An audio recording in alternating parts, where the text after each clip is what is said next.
Ladies and gentlemen, welcome back to 20th Century Geek. I'm your regular host, Road Rage Scott Weatherly. And today I'm joined by tearing up the tarmac, Tony Farina. Tony, how are you doing? You okay? I'm all right. I can't even do whatever voice Stallone is doing in this movie. A young Sylvester Stallone. We got talking. Yeah, we're going to be young and angry Sylvester Stallone. I'm so excited about this, and this is a new beginning of a new thing we're doing. Yes. 20th Century Geek's back. We've had quite a long hiatus. We've been doing some pieces.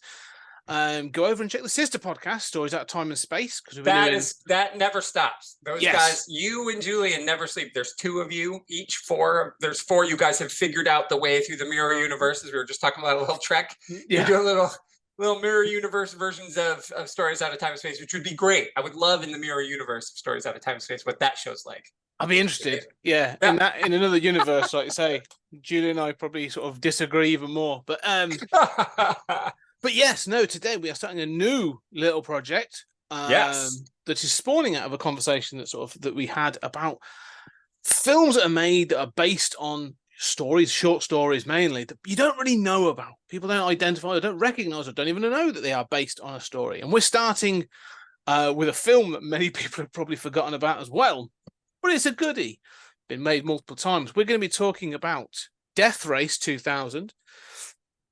Death Race with Jason Statham, and then the original story called The Racer by, and I'm going to ask you to pronounce the name. Sure. Melkor is how I say it. Yeah, okay, that's good. That is how I was pronouncing it. Yeah. And so that's what we're going to be talking about today. This is a dystopian future story in which racing is used as a form of distraction, entertainment, and culling the nation in America. Yes, it is a form of population control, and there was also this was originally written in 1958. Yes, and so it's an interesting time.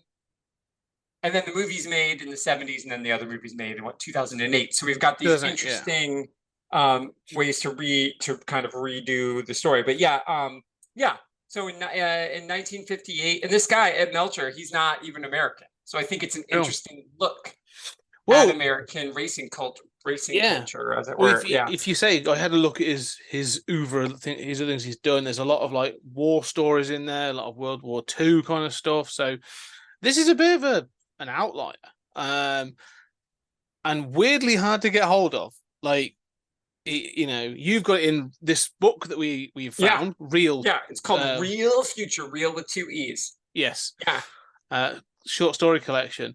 But if you just Google The Racer, it's not the easiest story to find. I did stumble across a dramatic reading, like old-timey radio reading. It has extra voices. I don't know if you had a chance to listen to it, but I sent it along. I didn't get a chance yet. It's cool. There's actually got voices and everything. So it's like a 28-minute. I don't know how, because in theory the copyright shouldn't be up yet because it was published in 1958, but somehow it's on YouTube. Hardly anyone has listened to it, so maybe those numbers will skyrocket in this, and then it'll get taken down because somebody will be like, "Hey, why is there someone will notice?" But it was hard to find. It was only I backed into it. I didn't really realize this was based on a short story either, because I love the original the Death Race 2000 film, and so it was in rewatching it for Jack and I to do Death Race on Back to the Filmography. It's like, but that's a fucking short story. So internet is my friend, and I found it on the Internet Archive, which is a free library. That's where I read it. Yeah, and anybody can get a free card there too. So like it's free. You can go in, and it's like literally a PDF of this book. And I did go, and then I found the book for $3, and I got it, and it's massive. It's a like 600-page hardcover. But it's like Bradbury, Lovecraft, Clark, Dick, Zeleny, Wells. I mean, this is like fucking Murderer's Row of amazing science fiction writers. Yeah, but also, let's say the book was released in 92, so it's not even like it's old. There's some old stories in there, but they're not like old films as well. Like I said, it's got covers obviously Death Race 2000, but you've got like The Fly. Both versions of The Fly. Both versions, yeah. They Live, Total Recall, Enemy Mine. then it goes back a little bit more. But there's some Reanimator as well. So Well, I it figured you'd covers. love that. You'd Oh love yeah, seeing I've read that story just a couple of times. So yeah, it's a fantastic book. But really, what I was fascinated by is this one, The Racer. So I do want to give a shout out to Jack and back to the filmography, doing a fantastic job of going through Jason Statham's filmography at the moment. And obviously, yeah, they you spoke to him about Death Race, which came out in 2008. Now we will get to that, but we are going to rewind and we're going to go to 1958, and we'll start talking about this story. So the story starts in New York and a racetrack, and we have it's basically got a cast of two, really. Mm-hmm. Really, There's Willie and Hank. His navigator and mechanic. And a mechanic. And basically, they are a race team on this race from New York to Los Angeles, and it's a time and scored race, and you've got to get as fast as you can, but you score by maiming and killing people along the way. And he drives a car called the Bull. It's got big horns on it and big red lights and all sorts of stuff. And along the way, that's what he's aiming to do. He keeps having this idea of it's not just about time, it's about score. You've got to have this nice balance between the two. And after an incident in which he waits for people to come out of a cinema, he plows into the people leaving the cinema, killing like 5 and maiming 8. He sort of goes through. But wanting to revel in this big score, he gets out the car and takes a look. And in one of a scene that was kind of shocking to me in reading this, I was sat out. Nice day. I was just on the afternoon reading. Oh, this is a good Sunday afternoon book. Oh, Sunday afternoon read. Seriously, read to me, Daddy. She comes up to you and you're only 10. Maybe not. Maybe not, honey. This is not an entry. This is not an entry level story. The crowd parts and a young girl steps through carrying the body of a child and calls Willie a butcher. He then leaves, carries on the race, but this thought of being considered a butcher rather than a racer sticks with him, and he starts to avoid killing people. He's then called out by his partner, mechanic, and navigator, and eventually, in a final attempt, there's basically a confrontation between the two. The car crashes, and Willie wakes up in a bed, and we'll talk about the ending. And the girl is there, and she says to him, he says, "I'm not a butcher," and she says, "Nor a racer." Nor a racer. And that's the end. Dun, dun, dun. That is the end. Muriel is her name. Muriel, thank you. Yeah. Wow. That is it. That's excellent. Well done. You nailed it. I have thoughts. I've read it since I first found this and sent it to you and sent it to Jack. I'm like, oh my God, I can't believe this exists. And here it is, you guys. We need to read it. And then you and I went back and forth. Like, let's do this project. Let's go through this list of short stories. Because you do the short stories on the show. Yes. Yeah. And I think this is an excellent, because it is, I think, adapting a short story into a film is way different. It's a different exercise than adapting a novel into a film. Because with a novel into a film, you always are cutting. Unless you're Zack Snyder, then you don't cut a damn thing. But if you're anybody else, you try to cut things. And if it's a short story, you have to embellish. And of course, that is obviously what happens in both versions of this. And then all the multiple remakes and all the other universes that the Death Race exists. And there's other movies called Death Race, and it's just this idea. So it's pretty heavy. And I kind of love that ending. I mean, I've read it a bunch of times. And I love that is how, that she went, the anti-racing league, whatever they are, which is in the movie too. They win. They take the most famous racer and they break him. Well, it's this question though, because I like the fact you say the most famous racer. Is he? Because I think one of the nice points I like this, it's all from his point of view. That is a good point.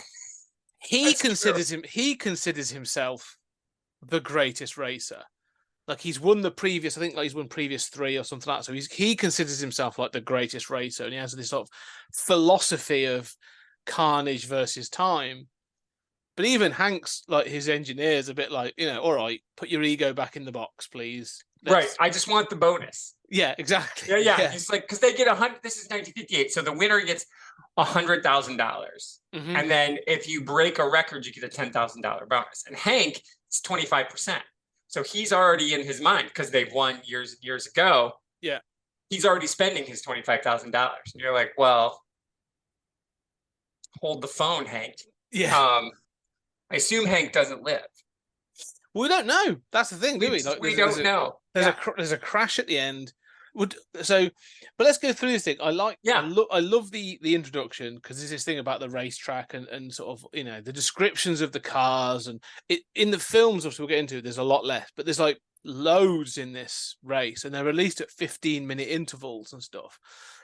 But he's got these sort of traditions. I love that he goes around and kicks the tires, but it's like they're synthy rubber. Doesn't need to, but he's like, it's a tradition. That's what we do. Right. That's what racers we do. Yeah. Yeah. And so it ties back to all these sort of old racing ideas, very macho ideas. Well, this is the thing. So I've got, two things I for sure want to bring up. One is Hemingway. So I'll just go there. He goes to Michigan. So he takes a turn to Michigan. So Toledo, so I'm from Michigan. So Toledo, Ohio is right below Michigan. And then they take a turn and they go up to Grand Rapids. And which is a town, which is where one of our kids lives, just outside of Grand Rapids. And so that's like, of course, we were just there not that long ago. But then he literally drives by Calvin College, which is like, did you see First Reformed, Paul Schaefer's First Reformed? No. Okay, it's true. You should see it. Ethan Hawke's finest performance. I mean, he's epic. Anyway, Paul Schaefer is a First Reformed Christian, which is this really super kind of zealotry, like the kids who went to Calvin College, which is where they drive by, literally like the daughters can't have their own dads in their room, like men on the women's floor, like that kind of crazy shit. Like on move-in day and move-out day, as long as the doors are open. But after that, if your dad comes to visit, you got to meet him in the, and this is like now when I was in college, that's how it was. So like, wow, it's very specific that he goes to this part of Michigan to go to this really like Dutch and white, very Christian place. But Hemingway spent a ton of time in Michigan too, right? The Big Two-Hearted River and all of those stories take place up in Michigan. And nobody's more macho, nobody's more into bullfighting than Hemingway. And Hemingway always said, there's only a handful of sports that are truly worth doing because they're dangerous: motor racing and bullfighting. Okay. And so to me, I was like, oh, because you said the word macho, and it's like, whether Hemingway really was that or not. I mean, we know he drove an ambulance in the war, and we know he went and did all this crazy shit that he did. But he's telling his own story. Yeah, exactly. So is he full of shit, just like Willie? So I loved that allusion to, you go to Michigan, he's in a bull, he's driving, it's like, so I don't know, did you get that like comment? Because you talked about that. And again, this is me doing what I do and like stretching too far, but like, no. That commentary on those kinds of macho bullfighting bullshit stories. I felt the bull, I was definitely feeling that machismo is, and the thing you say of the interesting thing you say there about Hemingway telling his own story is definitely, I like this idea of, like, because that's what Willie does. Willie is right, exactly. But he's not telling it to anybody else. He's telling it to himself, constantly he's got like an internal monologue about how great he is as a driver. And one of the fascinating things in this that's incredibly sort of, although usually described as a mechanic and a navigator, really Hank isn't a navigator. He's there to help. Because one of the things is that the driver picks the route and then doesn't share it with, the navigator. You're right. With the navigator. But it's so sort of like isolated. The driver is basically like, he sees himself as like a lone hero, like Mad Max road warrior, kind of like me and the road. And this thing of the bull, the sort of fetishization of the car as a bull and stuff is clearly there as this sort of this sort of thing of power, isn't it? Sort of like, I am bull, kind of sort of like, it's all about the power. And he is the bull instead of the man. Yes, he's in the bull car. Yeah. So like, it's I love all the sort of the macho side of it, and also like which is depicted throughout, because it's sort of like the dismissive, when his first kill, like, there's the dismissiveness of the kill and all that kind of thing. But what I felt was, and I'll throw this in from a macho, because let's keep on with the macho thing, please. And I think this is a really interesting commentary that I think is still relevant today, right? So we're in 2023, and there's this whole thing about being an alpha. You know, you got to be an alpha. And if you're not an alpha, you're a beta, and you're just like, oh no, you're a tosser, is what you are. That's what you are. Yeah, you're a dick. Is what you're really. Exactly. But there was this thing of like the macho is its isolation. It's you do everything. You know, you're in control. Blah blah. You're also distant. You are not one of the people. And then when he is confronted with, like, I like the fact that because he's in this sort of plexiglass dome on the car, so they can't hear anything. They can't, you know, it's bulletproof. The glass is blood-proof. It smears off and all this other stuff, which is kind of cool. But when he steps out, it's the sort of the noises, like there's the moaning and the wailing, and he sees the carnage, and all of a sudden, like that macho, it's there in front of him, and that macho facade just starts to crumble when he's like confronted with the shit that he's done, really.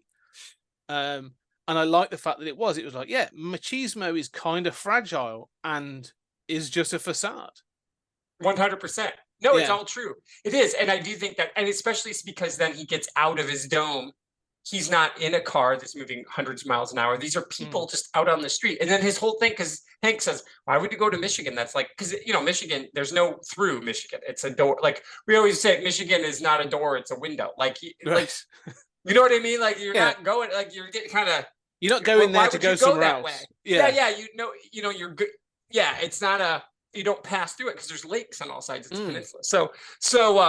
So going into Grand Rapids, like going all the way up, then you got to come all the way straight back down. And he's like, well, no one would expect us there, so I can get more points. So it's like he's a calculated serial killer. I mean, and they're being rewarded for being a serial killer. And this is the thing that people like. And it doesn't, what I like too is that they don't explain why. Like there's no, I mean, there is like a brief history of the race on the radio, a very canon movie move of like, we're going to let the newscaster tell you the news, tell you what's going on without. And that's it's a cheap, easy exposition. I'm not against it. I'm just saying, you know. And so, but then he's like, turns the radio off. He's like, I don't need that. So even like Melcher's like, you don't really care, do you? You're here for the action, not for the history. Like nobody cares. Nobody really cares. So I find that really fascinating too. But I think you're right. But there is clearly a commentary on that. And Hank too, he still sees it. Like that didn't affect him because he's not the butcher. Like you said, part of that isolationist. He's along for the ride and he's going to get money on the back end. But, you know, the mechanic doesn't make as much as the driver. That is the case still. Like, you know, if you're on the pit crew, you get you get your weekly pay, you get a percentage of what you won at the race, and that's it. But it's not as much. The driver always gets the most, right? That's how it is. And that's how it is in everything, right? The agent gets 10%. You know, you didn't get the job without the agent, but it's 10%, you know, so it's always the talent.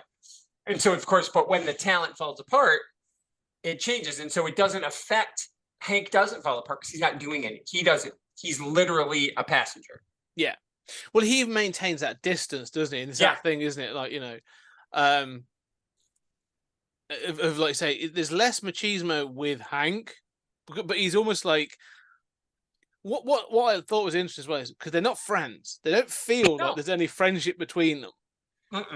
And I almost wonder, is he new? Because if this is Willie's second or third time, fourth time winning, whatever, and this guy's all about the money, so maybe this is his first chance to get the money because he wasn't his mechanic, he wasn't his, you know, maybe sidekick before. I don't know. He wasn't his Sparky to Speed Racer. I don't know what the deal is. You know, like maybe there's a boy and a monkey in the trunk. Maybe. Oh, you never know. That'd be amazing. That's a sequel. That's the sequel. Speed Racer has to infiltrate the death race. I would watch. Right. Oh my god, that's it. Yeah. That's a multiverse crossover I want to see. Yeah, that's right. But yeah, no. One of the other things about this is, because it's like Le Mans. Like it's just ongoing, right? It never stops. There's no breaks. Yeah. And so he has these tablets called no sleeps. And but he does start to get drowsy or something, and that's what sort of seems to feed into these hallucinations that he starts having. Like he starts to question himself, and he sees Muriel and the baby, or there's an old woman that he's then killed, and he starts to see these things. and it starts to sort of like it's plaguing him, isn't it? Because I think the other thing that's as well, to go back to this machismo, it's not just seeing the carnage. It's not just seeing this small girl carrying the child, but body of a child. It's the fact that he was expecting adulation. He was. Like he's expecting to go out and them to be like, "Yay, it's Willie the Racer!" Like they're expecting him. Like and then they're all calling him. They start calling him the Butcher, and sort of like they're starting to turn on him, and he's really confused. Like he's like, "Well, why aren't they applauding me? Like that's a really good score." Right, and it's that's exactly it. And it's like when you get stuck in your own whatever it is, and it's not even just whether you're this or that, or whether you're a serial killing race car driver or whatever it is you do.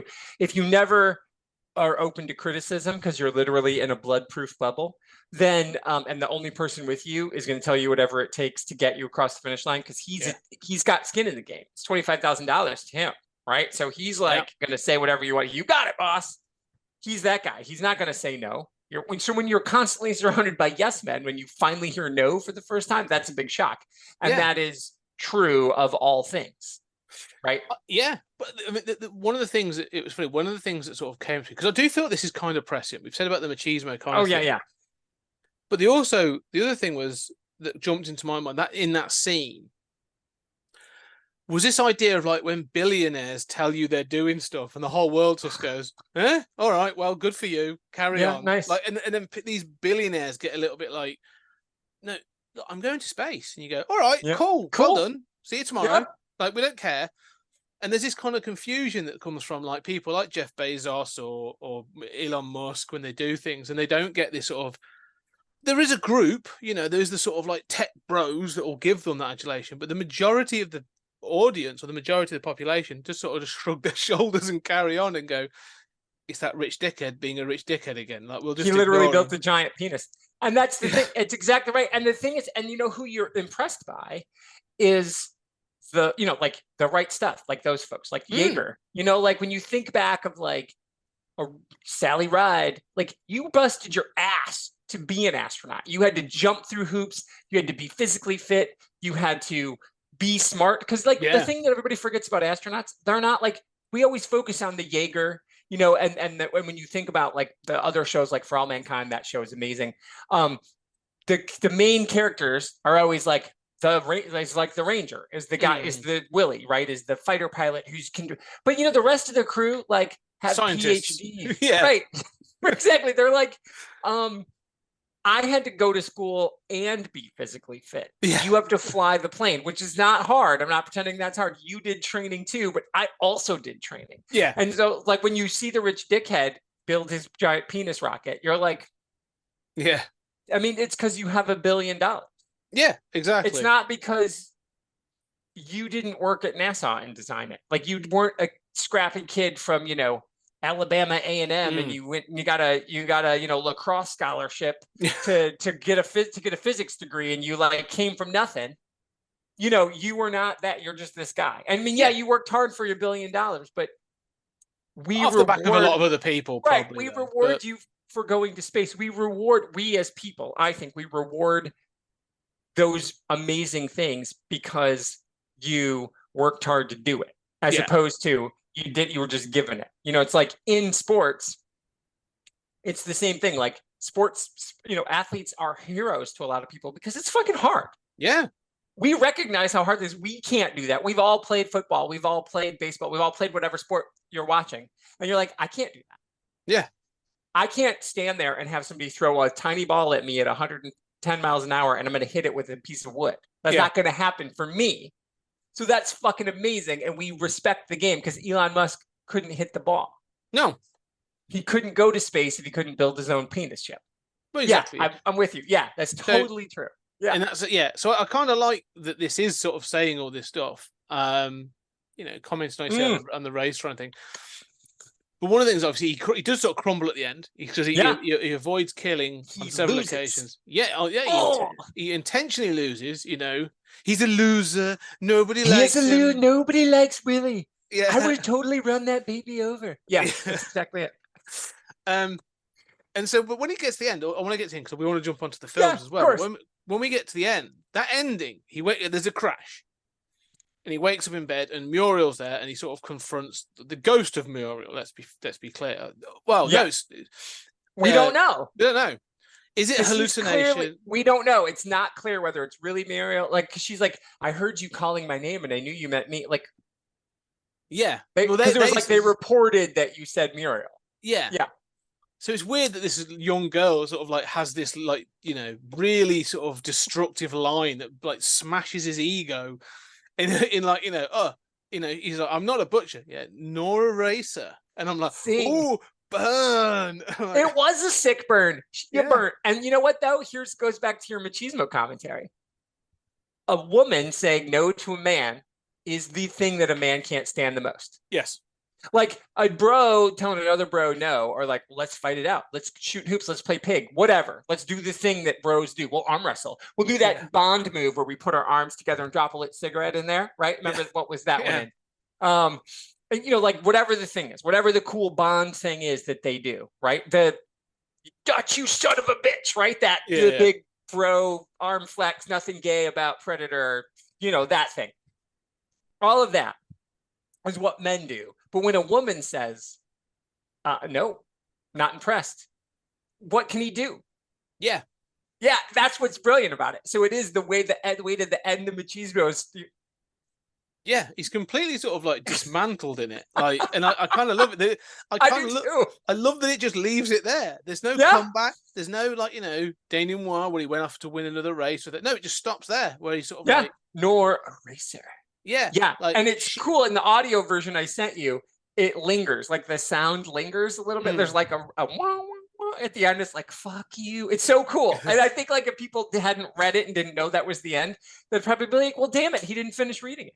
Yeah. I'll have to listen to it. But like this, I just love it. Sort of, because it's that thing of like, no, like I say, it cripples his machismo. Oh, his ego is broken. But like, it's like you say, even sort of like the writer's gone sort of like, I don't like this person, and so I'm just gonna you know, balls to it. That's it. Yeah, I loved it. I think that was really smart. And he's not likable at all. And I do think it's really, and this is 1958. You know what I mean? So, and again, he's not American, so it's clearly commenting on American culture too. That's part of the. Again, that to me, commenting on Hemingway and all of his bullshittery. Well, the machismo, it is the because the bull is almost like the cowboy as well, isn't it? It's all associated with the John Wayne and exactly, yeah. This John is Wayne, definitely America. Fuck yeah, what this is, because one of the things is sort of like to lead on to the film, the first film, the Death Race 2000, a second. But one of the things I just want to sort of like circle back to is like one of the things about this is it teases you that he's on a redemption arc. Like he's gonna see the light, and this is where I was kind of like. At one point, I was almost expecting to be disappointed. They were like, and Willie went on to join the anti-race league, and I was like, no, I don't want him to join the anti-race league, and he doesn't. It is the fact that even to the end, like he's still fighting this self-doubt, this self-questioning. So that's where I was kind of like, oh no, they really want to just chuck this in and you know, rub salt in the wound. So which they don't have the courage to do in the film. No, we'll get to. Let's get to that then. Let's get to the film then. So this obviously was adapted into a film because we can still comment on both. Yeah, of course. And I think we have to as we go through too. And obviously as the one film comments on the other film, which comments back on this. And again, you know, and I think the joy of this exercise about adaptations is what you choose to keep, what you choose to lose, and why you choose to do those things. Like when there's a change, and obviously when you're taking a 12-page short story and turning it into, Roger Corman, if he could turn it into a 12-minute movie, fucker would. If he could make money off of it, he would. Cheap ass bastard. Did you know that Walter Hill came to him with Alien? Really? And he was like, I think you're going to need $4 million for this. And he didn't say, I don't have it. He said, I'm not going to spend it on this. You should take it somewhere else. And it was originally called Space Beast, which is, I'm sure, what Corman liked. And he's like, so go check it out. And if you can't come back, I'll totally fucking make Space Beast for like $1 million, probably. Right. So like, phew. How interesting. How interesting. Dodged the bullet. History, you know, those sliding doors of history. And I love Corman, but I'm super glad he did not make Space Beast. But all of that to say, Corman misses the point on a lot of things. Yes. But I love him for all the things that he is. And so as he's making adaptations, of course, his favorite thing is like, there's going to be fast cars and there's going to be naked women. Well, you give me those things, and they're like, "Yep." He's like, "Here's some money." So he obviously was involved in the writing of it. So when it was all written up, and then he actually handed it to someone else to give it to rewrite over because he felt it was too dark and too serious. So someone else, which it is, because somebody read the short story. Yeah. So the film it's Death Race 2000. It's a sort of the race that goes every year. There was a race. There are 5 racing teams in their kitted out cars from Batman 66. 100%. And they each have a gimmick, which I really love. And then they basically race across country, and it's exactly the same. It's a speed race and a points race for killing people. They can choose different routes. We have the main 2 characters is Frankenstein and his navigator. Amy, she's called. Amy, yeah. And then his main protagonist, or antagonist, sorry, is Machine Gun Joe, wonderfully played by a pre-Rocky Sylvester Stallone, and his mole. And then there's a whole series of there's a Calamity Jane. She Jane. drives the bull. She drives the bull, yeah. Yep. And Matilda the Hun, which is Nazi. Even in 72, I'm like, this is too close to the bone. I know. And then Nero the hero, Martin Cove. Yes, ladies and gentlemen, Karate Kids. Isn't Martin that Cove. Amazing? Yeah, he has not he's just has always looked this old. Yeah, I had to double check because I thought that can't be him because a decade and a half later he still looks the same. Exactly. So, but it's not it's not like a Rob Lowe, Eric McCormack, Carla. Yeah, I look exactly the same 25 years later. Who did you this kill guy, for that? This guy hit 45. This guy hit 45 at 12. Yeah. Stayed there. So amazing.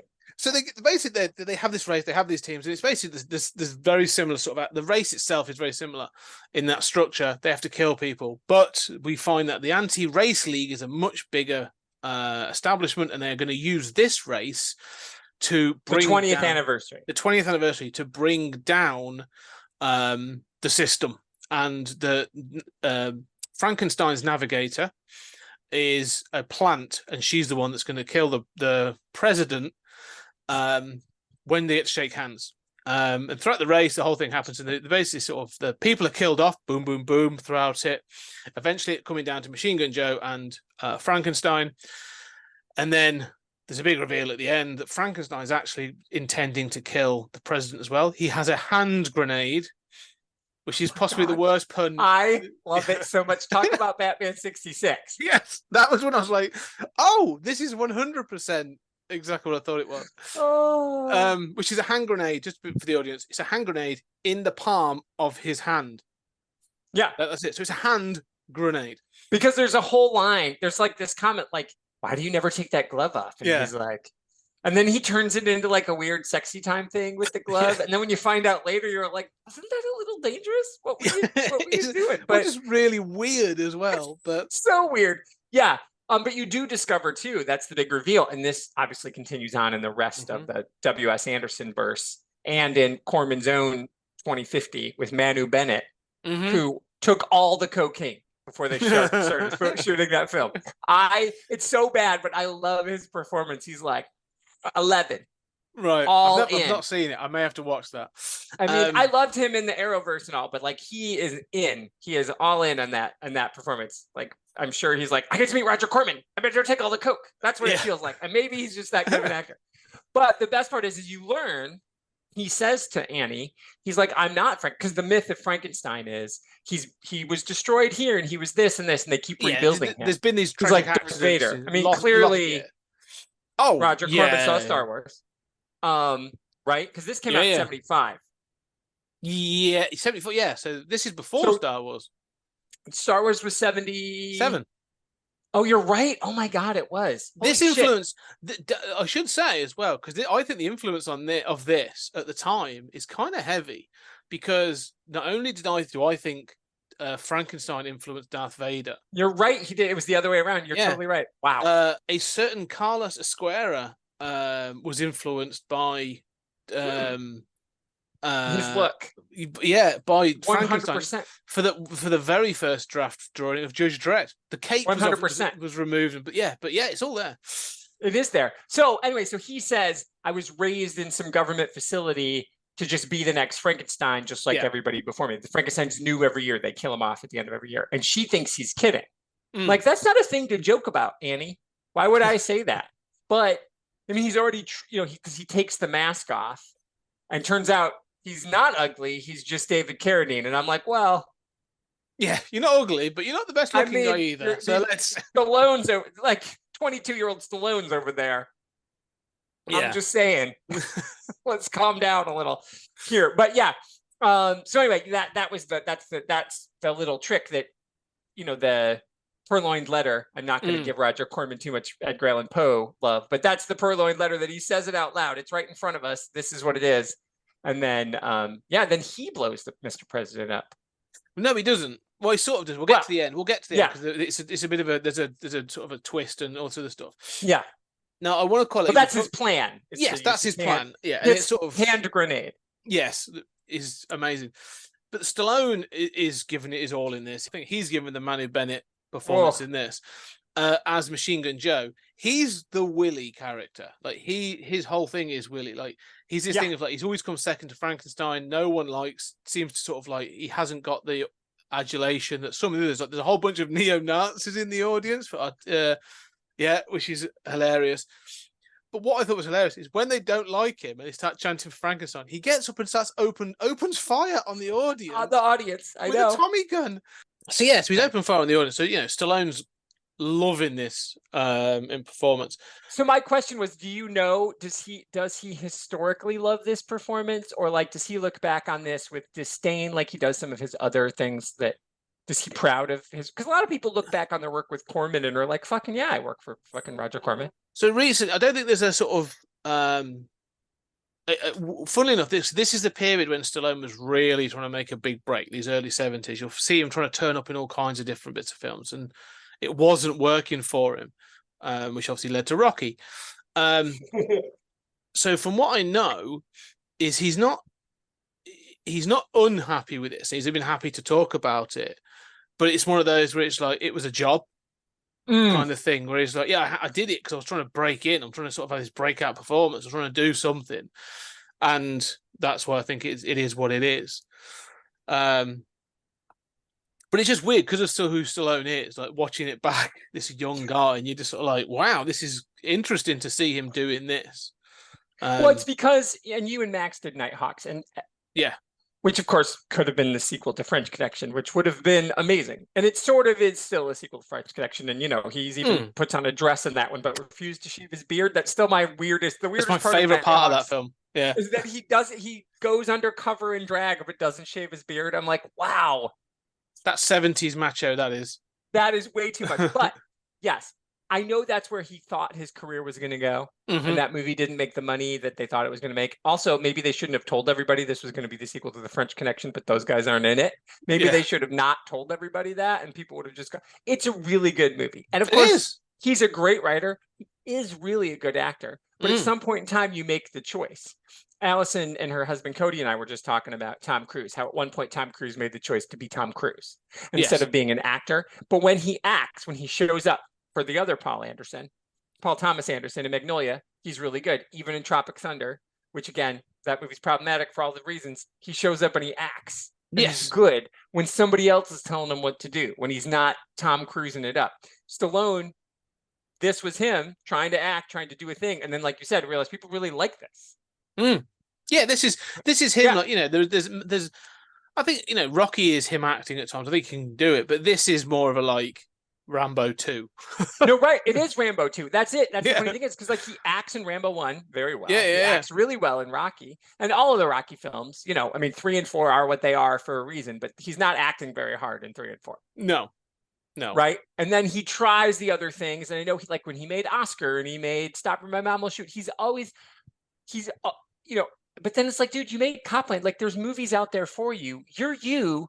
You gotta get over yourself. And that's why I always wonder, like, because everybody else in this movie is like, yeah, fuck yeah, I was in goddamn Death Race 2000. Isn't that awesome? Yeah, yeah, yeah. And he's like, oh, it was just a job I was trying to. Yeah, yeah.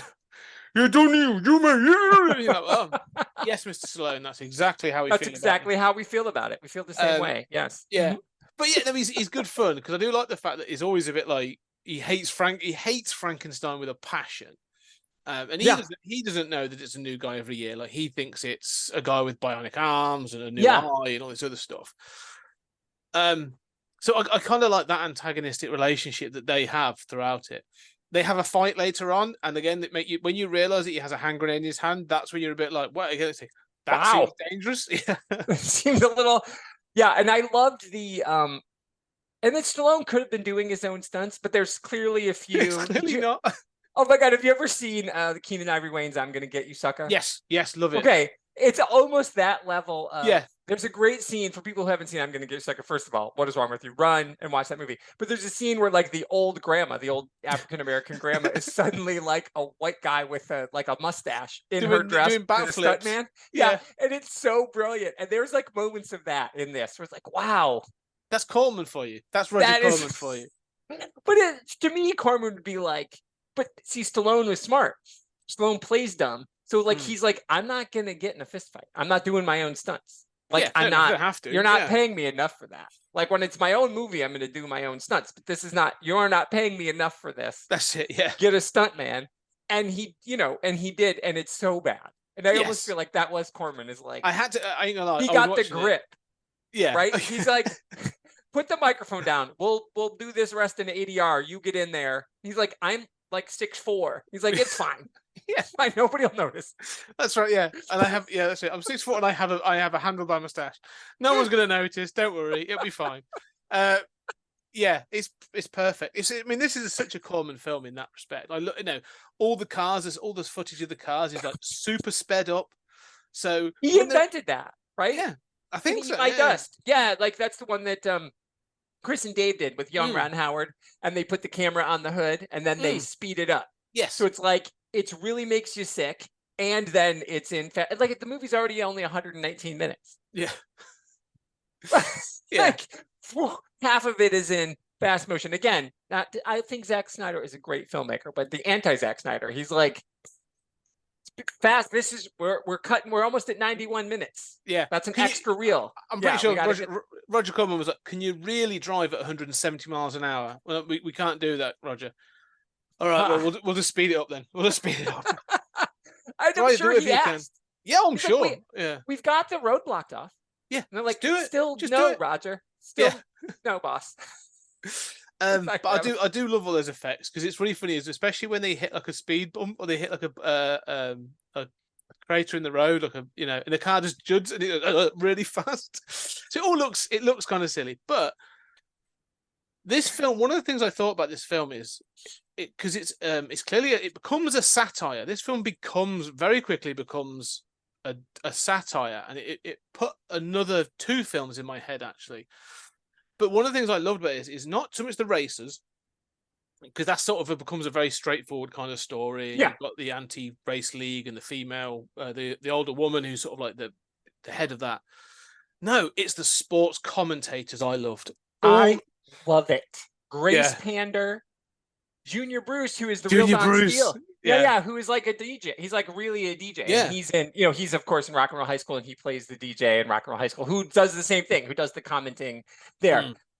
I love them. And what Harold is the Walter Cronkite. Yeah, I love his doing that. So good. They're so perfect. Good. Every time it cuts to them, this film elevates slightly. God. Especially, I say the Walter Cronkite, he's giving the comment, they're about to enter Manhattan, and it's really sort of level. But then you got her when she introduces, she's a very dear friend of mine. Because her name is Grace Pander on the nose. Yeah. And Junior Bruce, who of course has his big moment at the end or not. It's so good. It is, and their TV that they're on is TV. Yeah, it just says TV. Yeah, one thing I said to Jack when we talked about these films. And so I will say it again here for the sake of being redundant, but I get to say it to somebody else. So this is like, to me, the thing, Roger Corman accidentally makes a point. He never tries to make a point. He's like, give me some fast cars and make sure that they take their shirts off and we're good. Here's some money. He got that. And they're like, well, I'm going to sneak in some social commentary. And that's the TV thing. Because this is post Vietnam War, which was a war done on TV. Mm-hmm. Right? And it's like, so to me, this is like the comment on that. Like the fact that the first time in the world, every night on American TV, they watched real war happen. And that was entertainment. And so now that's over. And so what are you going to do? What's the next thing? I want to say, because I agree. I was thinking, I was torn between two things. Because I was thinking about this idea, because they do say that like Vietnam was the first time that a war was shown on the news in real time and all this other stuff. And I did think about that because they're then commentating on it. And look, Junior Bruce, when some of the stuff like, you know, there's a great scene when like he comments on, I think one of them, I think it's what's the Caesar one called? Nero the Hero? Nero the Hero. When he gets blown up, and they're all sort of like, he's going to comment it, and then someone in a suit just comes on and hands him a piece of paper, and he's like, oh my God, and they hand it, he's fine. He's fine. And they do that twice. They do it with Matilda too, or no, they do it. Yeah, when Matilda dies too, they do the same thing. They tried to report on it, and they're like, no. Exactly. And so I'm seeing this thing of like how the news gets manipulated to produce the best, you know, to produce the positive story. Yeah, TV is telling you the best possible stories. So I was like, oh, like you said, there's a commentary, and also this idea of bread and circuses. Like, watch this crazy sort of like, you know, these crazy racers killing people. You know, it's euthanasia day at the hospital. We're putting all the old people on the road. And then he runs over the nurses and doctors instead. They're like, "Ooh, he only racked up 200 points out of a possible 700." Yeah, but what do you think about that, Grace? She's like, "Well, my personal friend." But all that is fantastic. There's so much. And this is what I'm watching it going like, it's like, it's like a violent version of Batman 66. Like, it's ludicrous. It's absolutely ludicrous. But if they could have got Eartha Kitt to take her shirt off. That's what this is. Because if there's a reason she wasn't in a Roger Corman movie. Mm. Well, the woman who was one of them. There's one that you don't see. I think it's not Annie, because you do see her like bare chested and stuff. I think it's Stallone's partner. No, one time, but she's not up. She doesn't get into the naked slap fight. Yes, she's on the massage table. But you never see her breasts and stuff. She apparently was up for one of the other roles, and then when Roger was like, but wouldn't do it, and so he was like, fine, you'll just have that one then instead. So there's clear misogyny and sexism on set and stuff. But but I just think this odd sort of, like you say, accidental satire is so good that it made me think of like this. You know, we've gone from Corman to Verhoeven. Like, I was like, I'm sure Verhoeven loves Corman. Oh, 100%. Yeah. But again, I think Verhoeven, because that's the thing, Verhoeven knows what he's doing. Yes. Right? And Corman accidentally does something. Like, Corman just wants to make a movie. Like, this is the guy who also makes like the two-headed shark, ice shark movie. He did the one movie with the league, like he got Tiffany and Debbie Gibson to be in a movie where they fight monsters. Like, this is what Roger Corman does. Like, Rock and Roll High School, again, one of my all-time favorite movies. Is ridiculous. I mean, this whole cast is in it, right? I mean, two of my favorite Vincent Price films are Roger Corman films. So. Yeah. He knows what he's doing. Dude knows what he's doing. Right. Like, obviously his hero is Ed Wood. I mean, you talk about Roger, talk about Vince Price, like he was in the, but there's, and obviously Tim Burton too, like they try to make these like cheapy, weird movies, and they're still trying to do something. Corman just wants to make money. I mean, if you ever want to have your heart broken, everybody, and you see what a villain Roger Corman is, as much as I love him, watch the Fantastic Four documentary. Well, and there's a documentary, I think it's called now, but it's about Roger Corman and his filmography. And like you say, he does not come across particularly well when he's interviewed about certain things and that. He lost money on this movie at first. This was one of the few movies that he lost money on, because they released it theatrically, like big time theatrically, not like one theater. Like, they released Rock and Roll High School in one theater in like New Mexico. Yeah, they Like, to and hit a that was certain it. requirement or something. Correct, for SAG rules. Because in Yeah, Rock and Roll yeah. High School, you know, like you got PJ Souls, and you know she's a Mm. SAG member. You know, like you're not going to get her unless you do the thing. And everybody else, these are just like the Roger Corman players. You know, Yeah. and they're like doing it off the books and jungle shooting and all that other stuff. And yeah, he accidentally. Whereas like right, Verhoeven, that's a great shout because Verhoeven obviously knows what he's doing, and he sees the hidden genius in Corman. Is like, I could do that. Yeah. And Let's there's the apply reason this. the remake of RoboCop doesn't work 100%. Yeah. because you miss the point. Yes. And I always find that and the same with the remake of Total Recall. You're sort of like, oh, you've really sort of, you missed the point. Yeah, you're not getting the point that Verhoeven made with his version. Right. So I do. I think the commentary in this, though, like I say, is spot on accidentally. Right. But also this sort of thing of this anti-race league. Obviously, you've got like the anti-war movement in the 60s and early 70s. But also I like this sort of there's certain things about the state of America. So you say about Bread and Circuses about how it always gets about every country. We have the same in the UK about how it's always better back then. You go, it wasn't. The state of the country. The president doesn't rule America from America like he has. I think it's from. Is it Shanghai at one point? Like he has the presidential palace. Well, they never say exactly where he is, but the presidential Paris in Asia. Yeah, he's definitely in Shanghai, and then But then they hate the French. Oh, that's the other thing. Yeah, it's always the French. There's not the anti-race. They're the villains. Yeah. Yeah. But that's his scapegoat. Yeah. It's the French. Europe. But Europe. But that, and even again, like, I'm watching this, and this president at the end when he's making this speech about how the French have ruined their economy and how we will do this, and he actually says that we will stand and be strong and be great again. And I'm like, holy shit! Yeah, holy shit! A Roger Corman film seems to have predicted, the current sort of like, but like so did The Wasteland, so did Dread. They predicted. You could see him coming from space. Yeah, this was inevitable. It just as Thanos was, so was Donald Trump. Donald Trump was inevitable. It's true. That's well said.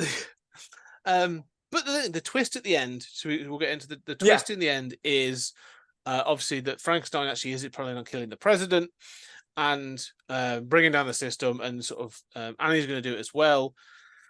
And you get to the end of the race and you're not entirely sure what's going to happen because there's been a confrontation, and Frankenstein steps out of the car to receive his award and has a small knife, but then is apprehended and it's revealed to be Annie. Yeah, she's shot by her own grandmother because she sort of thinks that. And this is what's great because the anti-race league think that Frankenstein's killed her, so right? Because he drugged her to make him think that. Yeah, it was all part of some plan just to make her get whiplash banging around. Probably because they couldn't. I think they wrote that in because they couldn't afford that shot with two actors in the car. Yeah, I did think that. I was thinking. I mean, there's no reason for him to drug her other than like, we're gonna do this practical, really dangerous stunt. Yes. We cannot afford to have two people in this car. The insurance for two people in the car is too high. So we're going to put a dummy and we're going to write around it. He's going to make her fall asleep for no reason. The worst fake drinking in the history of the world by David Carradine. And that because really when you watch it, I watched it again. I'm like, there's no reason for her to be asleep. Now they write it around. They think she's dead, but she wakes up. He's like, perfect timing. A half an hour later, now that we're back in the regular shot and the stunt people aren't in the car anymore, you can wake up. Yeah, it was clearly like on set. It wouldn't surprise me if that was done on set, where they were just like, how do we get around this? Well, how about this? That's a good idea. But what happens? So she gets confronted, she's about to be basically punched out by the president. And Frankenstein is naked and he drives his car into this presidential sort of stage, and it all falls down and it kills everyone. And he saves Annie, and he steps out the car naked, and everyone cheers him. And then it turns to sometime later, and he has become President Frankenstein. Marries Annie. Yeah, he's now marrying Annie, and the head of the anti-race league is becoming his Secretary of Defense, basically. Yeah. And the Walter Cronkite character is his press secretary. I love that as well. He was like that. I'll leave that to my press secretary, and he steps in and he just sort of says, basically back off. And then they Junior kill Bruce. Yeah. They well, kill this Junior is Junior Bruce. Bruce. This is Junior because he says, "Well, what happens to the race?" Well, then there is no race. We are, abolishing the race. And Junior Bruce is like the character's like, but it's about the race, man. It's about the race. And then, the violence. And this is America. And he shouts it. And he is losing his mind. And the real Don Steele, motherfucker, he gave it his all. He was like, I'm going to win an Oscar for this final performance. Well, it's a great little It's dialogue. amazing. Yeah. This little monologue he gives. And then basically President Frankenstein and Annie decide there's only one way to deal with this. We shall run him over in their car. And they do. And then they drive off into the sunset, and that's the end. Yeah, and then how because again, we can't afford another dummy. You just see his ascot. Well, I like the fact that the way it's happened, it comes of it, and the Walter Cronkite character, picks it up and almost sort of like mourns him. He does. Oh. It's such a weird thing. Oh, couldn't you just shut your mouth, Junior? Because they were friends, right? Yeah. Oh my God, it's so good. This is what I'm saying. Weird, they didn't have the courage that Ib had, though. Because you said, like, you're reading the book, because of course we both had seen the movie well before we'd ever knew this was a story. So you're conditioned to, in storytelling, to have this redemption arc, which is what you say. And the movie sets us up for Frankenstein to have the redemption arc. He set it up, he set it up, he set it up. And then they give it to us in the film. And in the book, they're like, no, fuck you. Well, they sort of do. They sort of do. What the two things I want to say about the difference is they sort of give you the redemption arc, but they slightly pull the rug a little because he's still like, well, I'm still going to kill someone with my car because I'm president. I'm going to run over Junior Bruce. No, that's true. Yeah. That's a good point. The death race is canceled, but I'm going to run over. Yeah, but the other thing I think that's interesting is, as I was reading the story, I'm thinking because I read the story after I watched the film, so I was like, I'm going to watch them and then I'm going to do that. I was thinking, well, what's interesting is the racer is about a race, right? It's about a race in this history. Like there was races before, there'll be races after. It's a race. The race. The death race isn't over. No. Yeah. Death Race 2000 is about the race. Right. The idea of the death race. Yeah, it's about the race.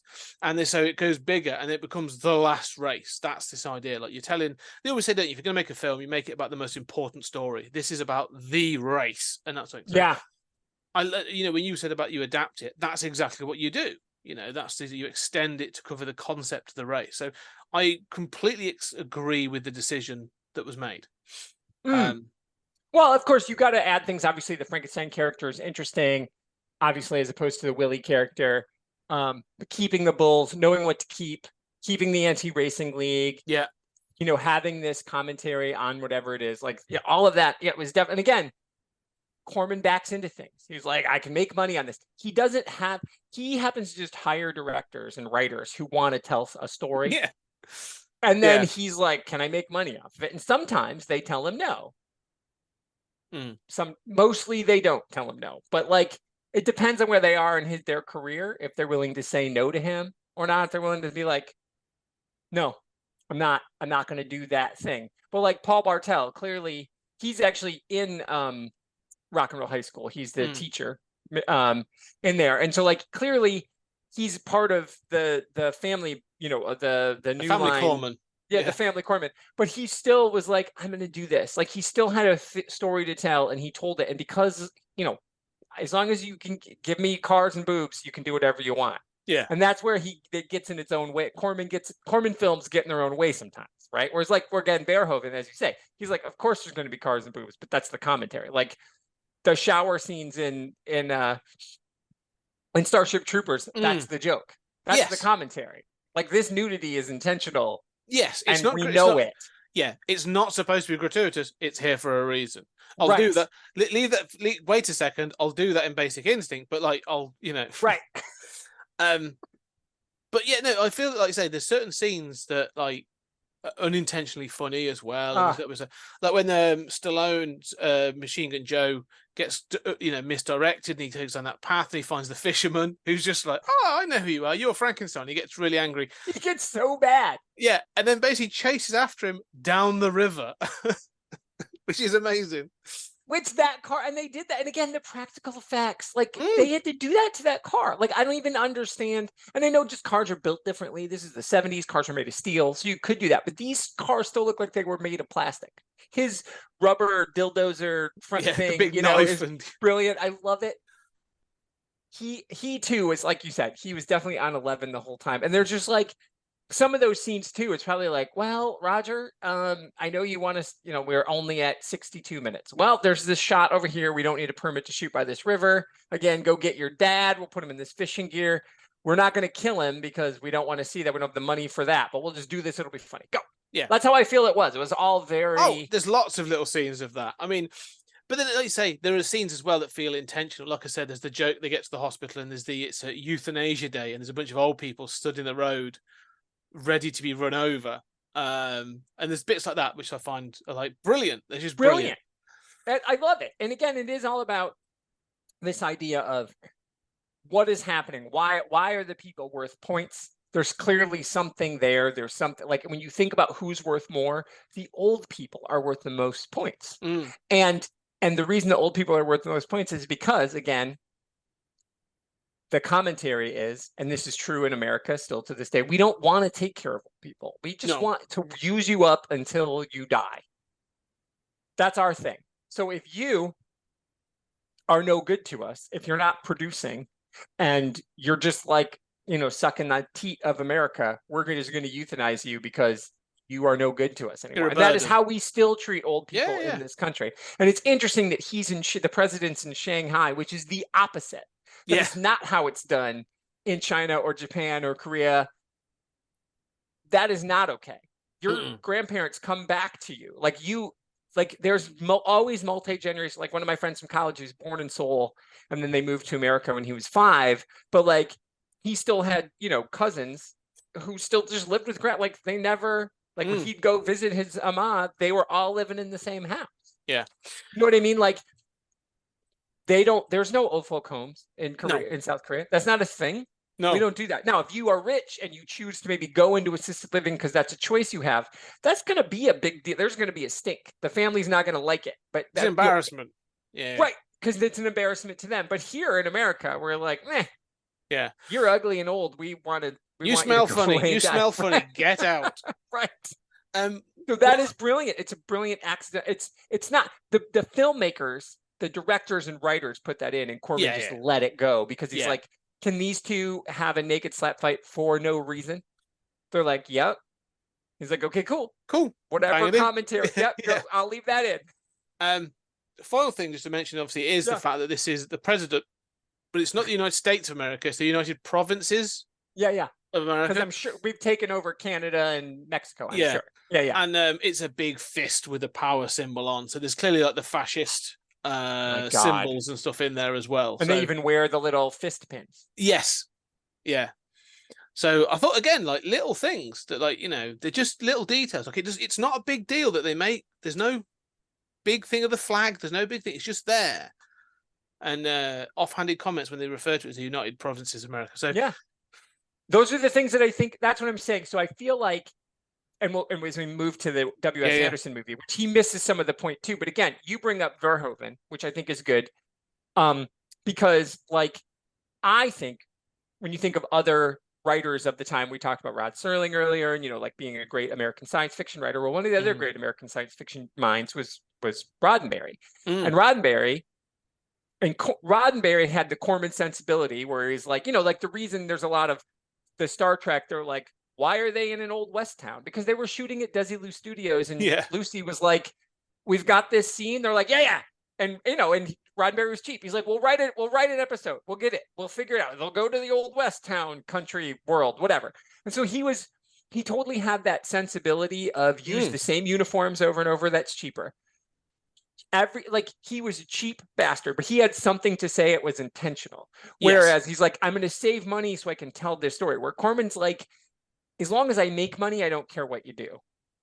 And so it's this interesting, like this Corman inspired so many people to be like, oh, I can do a thing. I can follow his way of thinking. I can do it the Corman way, but I can still have a story to tell. I can make a point. You know, because like Corman was making movies way before Roddenberry. Like this is like peak Corman in the 70s, but like he'd been doing it since the 40s and 50s. And it was these people learned from him and they're like, oh, I can do this because Death Race accidentally says something. Yeah. But so I could do it intentionally and make money, you know? So it's like, there's that. And I think it's okay. So, yeah. So anyway, so I just think it's really an interesting thing. I just love what Corman does. And I do think that sometimes then, as we move to the W.S. Anderson movie, like you missed the point a little. Like W.S. Anderson, he's definitely he knows how to make it. Like all those Resident Evil movies, the reason they kept letting him make them is because he made them cheap. Yeah. Well, he is. W.S. Anderson is one of those interesting creators because he is like the new Roger Corman, isn't he? Like he makes quite slightly shonky B-movie kind of films on the cheap, and you know, unfortunately, you know, he's got hold of franchises as like AVP, Alien versus Predator. Oh, couldn't see a goddamn thing. Unfortunately, but you know, I'm not a fan of Event Horizon as much. I think it's okay, but he has done. Like I say, I think the Resident Evil films work, but this one, it's one where I'm like, I watched it and I was like, this misses the commentary completely. Like, there is no commentary here. There's no social commentary. But you go back to that practical stunts kind of thing you were saying. Oh, so beautiful. This film is actually, I was really impressed. Where I was like, I'd forgotten how like crunchy this film was. Like some of the special effects and the practical effects are brilliant. Like they oh yeah, you know, it's gorgeous. It yeah. is. It's beautiful. I mean, there is a bit of social commentary. Obviously, it's about like the prison reality system, TV, and the private prison system. It's about both things. Yes, because in America we do have a private prison system. That is a real thing. That really happens here, without a doubt. But yeah, you're 100% correct. It's missing some of the other social commentary because this thing of like you say about reality TV. One of the things. So the story is Jason Ames, not Jason Ames. What's his name? Jensen. Jensen Ames. Jensen Jason Ames. Statham is Jason playing Statham. Jason Statham. Yeah. Jason Statham is playing Jason Statham. Yeah, which Jensen Ames is his Jensen name. Ames. Yeah. He is a former racer that lost his racing career, became a welder or whatever, and the economy in the country is gone to shit. And he is framed for the murder of his wife, and his daughter is taken off him, and he is put into this one prison run by Joan Allen, who is magnificent. Yeah, she's great in this. She's great as being evil. Love her. I do too. And he is then introduced told he has to race as Frankenstein, and there has been exactly like in the past film. There has been past Frankenstein that have died, and he is there to be the new one. And the idea is, if you win 5 races in a row, you get your freedom. And so the carrot is dangled in front of these people, and they get to race around this prison island that exists off the coast of, doesn't quite say, America, yeah. And the races are in 3 stages, and they are broadcast live on the internet. And you know, people pay per view and that sort of thing.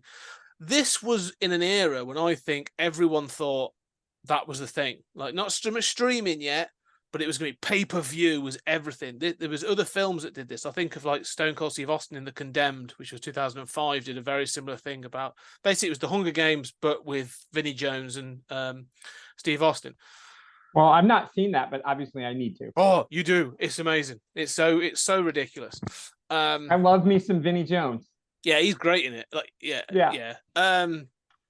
But this film, sort of like you say, it's got the cast in this is sort of surprisingly good as well. Like Ian McShane, Joan Allen.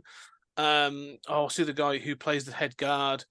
Jason Clarke. Jason Clarke, thank you. I like Jason Clarke. I've seen him in plenty of things. So like, yeah, I'm watching it. Tyrese Gibson's in it. So yeah, I'm watching this and being like, they've got quite a few good people here. Like they thought they were making something B movie, kind of higher end of B movie. And I'm not going to say there's the commentary about private prison system. It's 100%, yeah. It's there, but it's not what's at forefront at any point. Like they are constantly No, it's there though. And I love it still to this day. Like when Jack and I talked about it, the 3 movies that came out in 2008 for the States were The Bank Job, which is the best of the 3 films. Yes, good film. Death Race, and then Transporter 3. But if I could only watch one over and over, it's Death. Yeah. The Bank Job is a better film, but Death Race is still ridiculous fun. Oh yeah, it's so good. There's like it's sort of like it's I saw a trailer for it that was basically sort of like if you were basically angry at Mario Kart, this is the film to watch. Like that was like, yeah, perfect, exactly what it is. I love it's so computer gamey. Like they've got these things in the road that like it can be a shield or a sword. Yeah. That it's Oh yeah, you defense or drive over stuff. offense. Yeah. Mm-hmm. All that I was like, it triggers your guns, either your rear guns or your front guns, and oh, it's amazing. Like there's so much like good ideas in this. Yeah. And not all of it goes anywhere. Most of it doesn't. No. But The yeah, truck in the middle, the truck in the middle. And so Jack and I talked about the truck in the middle. Like the truck is amazing, and that was practical that they did all of that. But yeah. Okay, her whole thing is I need Machine Gun Joe and Frankenstein to race it out to the end of the third stage. So why would you try to kill them? Like she's in charge of the big truck. They needed to save that for Act 3, so like pace wise. And Jack was like, right, but then Act 3 doesn't work the way that it does. I'm like, okay, fine, but then it could almost be like use the cool truck, and they use the truck, and now our plan is spoiled, but we can use this truck to get out or something. There's like a way around. Like the truck is so cool. And it's like 100%. The way the truck Yeah. is set up, so they have basically one of they have like in this prison. It's such a grimy film, but within the sort of the mechanic shop, there's this huge curtain up, and there's like this. It keeps sort of teasing that there's like Godzilla, this big fucking like Mechazillas behind this kind of thing. And then, like you say, it's for this. Then they introduce the truck for the second race. Now they need it for two reasons, as you say. It ups the ante enough from the first race, so you're not just watching the same race you've had before, but it also gives Machine Gun Joe, played by Tyrese Gibson, and Frankenstein, or Jensen Ames, Jason Statham, to trust each other. Right. That's the point of it. To work together to drive over that shield together. Yeah. Because there's a thing, if you drive over it, the death stop comes up, boom, up from the ground, and it destroys whatever's behind it, which is a cool thing. It's and cool. Did that. Yeah. Oh, it looks awesome. It looks amazing. But as you say, like it could have been done differently. Where I feel that should have been that truck crashing should have been the thing that plows through the wall that allows them to escape at the end. 100%. Yeah. And Ian McShane was like chewing up screens. Oh, he's eating it. He's having so much fun. Ian McShane. I want to talk about Ian McShane just very briefly as a sort of a side point. So Ian McShane is one of these. Is an actor to me that I've known from when he played a character when I was a kid called Lovejoy, which was basically. Yeah, Deadwood, as you just sort of showed me there. But from when I was a kid, he was in a series called Lovejoy, where he was basically an antiques dealer con man kind of deal. I love that. Yeah, okay. But he's one of these actors that sort of, he reached an age where they were just like, oh, you've got this really sort of like gravelly yet sort of silky voice, and you've got some gravitas. So you now get to play these sort of like weird, slightly sinister mentor roles, and that's all you're going to do now for the rest of your life. Yeah, he plays Wednesday in the American Gods. The American Gods, which I haven't seen the series, but I've seen the trailers because it's like on Stars over here, and I don't have that. It's one of those things. It's like I will one day just get all the DVDs from the library and watch it. But when I was like, oh, he's playing Wednesday, that's awesome. That's a good cast. That's good casting. He's one of these. He hit his high mark later in life. You know, he's obviously got the John Wick films, a bunch of other stuff. But in this, the dialogue's not great. You know, like at one point, there's this like they have the final race, and his big line is, "This gentleman, this is going to be interesting," and you're like, "Well, yeah, we got that because it's the third end of a race, and we know what's coming." So everyone around him should be like going, yeah, no, Doc, Coach, we get that. You haven't got to say it so ominously. Even called Coach. Yeah. And then, but at the end, he says, I love this game. To the camera. To the camera. Oh. Yeah. It's spectacular. So again, it's not saying anything. Again, it's there. The commentary about private prisons is clearly there. And the commentary about the reality TV and all this other stuff, and like this exploitation, and we're paying for violence, all of that is there. Like it's true, 100% is there. But it misses the point with the lingering male gaze ass shot of the when all of the what did Jack say? He's like, oh, it's like a Beyonce video. They might as well just played all the single ladies when they came off the bus. It's like that is totally true. But the one thing that he does in this film, that WS does, which again, he's not against nudity. He shows his wife's boobs in all of the movies that she's in, that he directs. Yeah. He's not against that. But they kept their clothes on in this movie. I find that, I mean, the only nudity is Sting, which I found really interesting, that it was like almost the commentary on Corman. It's like, we're still going to give you the sexy lady navigators, but they're going to keep their clothes on. Yeah. Well, I honestly think there might have been a moment when they were looking at the women and they looked at Statham and they were like, who's actually got the better body? Jason, get your top off. Get your top off. And can you do some pull-ups? Start doing some pull-ups. We'll tell you when to stop. And that's exactly what it does. But there's the scenes too. And Jason Clarke plays it that way too. Yeah. Jason Clarke, clearly his character is in love with Jensen Ames. 100%. Yeah. Oh yeah. There's at least in lust with him. Yeah. Yeah. There's a sort of definitely a well, there's always that thing of like the head guard. Like you think of like Shawshank Redemption or Sleepers or right. Yeah, you're right. You know, that thing of like the sadistic. Wow. So you just said Jason Clarke is as good as Clancy Brown and Kevin Bacon. Yeah. That's what just happened. Wow. I was saying the character, but okay. But like, I'll tell you what, I've seen Jason Clarke do good stuff, but I don't know if I go that far. I have too. Yeah, but, Maybe Clancy Brown. Come on. Yeah. Who shows up? Look at that at all. It's the Clancy Brown cast. He's in the last John Wick. Yes. What goes around comes around. It's all connected. That's right. It's all connected. But you know, I just think this is one of those sort of like it's a late noughts awesome film. There was an era when sort of like in that sort of between, you know, just to give you so basically for me, post 9/11, there's a period where the cinema went very cautious with their action films. You know, you had like the Bourne films and a couple of others, but they were like, we can't do big action anymore. It's off the table. We're not so comfortable with it. And then by about 2005, they were a bit like, we've got a bit of distance. Let's try our best. And then people started watching it again. And from 2005 to 2010, like you just have this glut of increasingly trashy action, super action movies where they were like, oh, we can go back to this. Brilliant. And then obviously you get like the Expendables and everything else. And it's sort of because none of those, because part of it is too, and I know you're going to write, I hear you have a whole essay collection coming about all of this, but I do think too, is like part of it is also that it has to get dumber. It can't be about anything. If it's not about something, like, I mean, this is about something, but it's not really. Like, it can't be, you can't make a true anti-war movie. You can't make a commentary on the Vietnam War like they did with the first Death Race here. You can't make that commentary on, you know, the way that like war porn, which is a thing that still have like you can't. It is, but it isn't. So as long as you're not doing that, as long as you're not making us think too much about our own lives, we're okay with that. Then that's happening elsewhere. That's happening elsewhere. This was a period post 9/11 is a period of adoration for those things. We were heroes, and you know those kinds of films. That you know, we were soldiers. Sorry, the Mel Gibson. We were soldiers. Yeah. Those kinds of films. This is not the time for that. These are dumb action films that accidentally say things. That's it exactly. Like everything Paul Wes Anderson does. Yes. Well, yeah. Not all of them say something. Not Paul Wes Anderson. Sorry, Paul W. S. Anderson. Sorry. There's Anderson. Can you imagine a Paul Wes Anderson film? Like Paul W. S. Anderson and Wes Anderson make a movie. What would happen is Wes Anderson P.T. Anderson as well. We'll make these beautiful models. And then we'll get Daniel Day-Lewis in it, and then Mila Jovovich will come in and blow everything up. Yeah, there's your movie.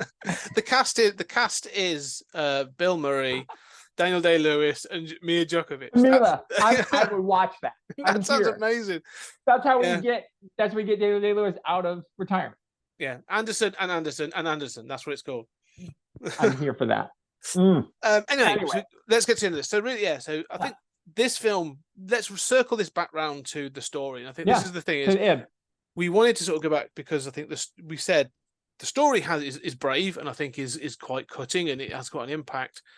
You can feel that as we go through the distance, the punch is less from a political and a sort of like a story standpoint, but the action increases. That sort of as a thing, you know, what we're seeing. Do you think though that you could revisit Death Race or the race, not so much the racer, because I don't think you could do the racer in any sort of real way. You could in a certain way, but do you then think you could do something with the racer or Death Race today? Yeah, I do. I think it would have to be I'm trying to think of like who's a good enough direct, like who could get away with it. But yeah, I do think like if you were willing to do it for, $5 million or less, which I know is a lot, is $5 million. But like in movies, if you're making less than $5 million, people leave you alone. They let you get away with whatever you want. So like, I just read this whole article by Jake Johnson. His new movie is like, he's like 5 million is his number. Like he's going to direct his own movie. He's like, if I can keep it under 5 million, I can do whatever I want. As soon as I start to go above that number, then people expect things from me. He's like, because at 5 million, I could pay everybody. We have a good time and we all make our money back. He's like, but once you get to like 5.2, they're like, oh, you got to do this. It's got to be in a theater. It's got to be this. So it's got to be that. You'd have to do it like the way Dak Shepard did it with Hit and Run. I don't know if you ever saw that. It was really bad, but it's him and his wife. And did you see it? And Tom Arnold and Bradley Cooper. Yeah. And it's really bad, but those are all his own cars. He does his own stunts. They did it for $1 million, right? And that was, he wanted to prove that he could direct the film. Yeah, and, it works. Fair shake.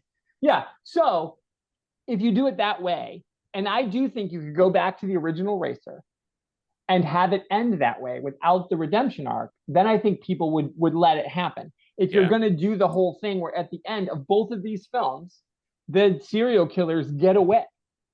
Well, I'll tell you what, I think to me, right, because I had thought about this. I couldn't think of a director, but I was like, well, what studio would do this? And I was like, I'm torn between Blumhouse and A24. I was going to say A24 but Blum, he could, I mean, he made Get Out. He gave him money. Oh, he would do it. Do that. Yeah, he would. Yeah, and Get Out, I mean, 10 years before Get Out happened, nobody would have thought you'd be able to make that movie. But I think Jason Blum's got the courage to do this kind of things. If he thinks there's like, he's a less corrupt, maybe money grabbing version of Corman. Like he'll do it cheap, but he'll bank on like creatives to do, go, yeah, this sounds good, go do. Like, I think he'll give. Right, he'll give you the $5 million. I mean, it's like, and and say what you want about Shyamalan, he allowed Shyamalan to make The Visit, which brought his career back. Yeah, Shyamalan had to finance that he had to sell his house to do it. Yeah. And Blum was like, I'll give you half. You do and he's like, I believe in it enough to give you half the money as long as you show me you believe in it enough. And it changed everything. And, and again, say what you want or whatever. I like The Visit. I like the old, I'm a Shyamalan apologist. I mean, I don't love them. They're not perfect. No, but they're good for the most part. And they do. Yeah. So I agree. And because Blum can get away with stuff like that, even just like bringing Shyamalan back and, letting them make Split, that's a good, I think, and at first I thought A24 because fucking they made Swiss Army Man. Yes, of course they did. So to me, if you're going to make Swiss Army Man, which the Daniel's first film is exceptional. It is ridiculous. And the fact that it exists, Paul Dano, and they got Harry Potter to just play a farting corpse for 2 hours. Yeah. It's unbelievable. And so I think, maybe, I think you're right. My first thought was A24, but then when you said Jason Blum, I'm like, ooh, because of the graphic nature of it. Yeah, that's what I was thinking. They A24 is willing to do scary, creepy shit, but I definitely think Blumhouse would be like, I got you. I can make the blood not look like whatever that orange Jello was on. Like for the fight scene between Stallone and Carradine, like they took powdered Jello, and put it on Stallone's face and then just got it wet. This is I gotta say like the 2000 Death of 2000 does not benefit from being watched in HD. I gotta say. Well, but what I did say when Jack and I talked is it looks gorgeous because it's on film. Oh, it does. It looks beautiful. Great. Yeah, it looks great. You can see every flaw. Yeah.